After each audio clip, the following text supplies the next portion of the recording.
In this video tutorial, I'm going to share to you on how you can disable the automatic Windows activation pop-up on your Windows 11. So let's get started. Go to the Windows search bar and type regedit, which stands for the registry editor, and simply click on it under the best match. Simply follow me for the path. Click on HK local machine, click on the arrow to expand the list. Then simply click on software, click on the arrow to expand the list. Then look for the Microsoft folder. Click on that, click on the arrow to expand the list. Then simply look for the Windows NT. So scroll down, look for Windows NT.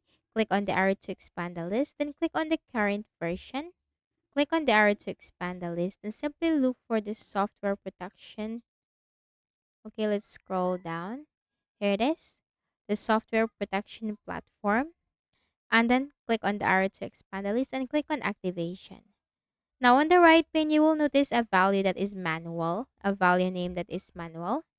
Double click and simply change the value data to 1.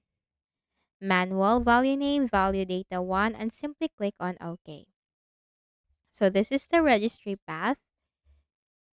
HK local machine software, Microsoft Windows, and the current version software protection platform and activation. Manual, set the value data to 1 and click on the close button.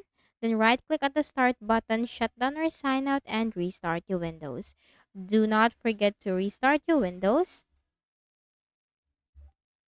so that the changes will take effect. So that's it.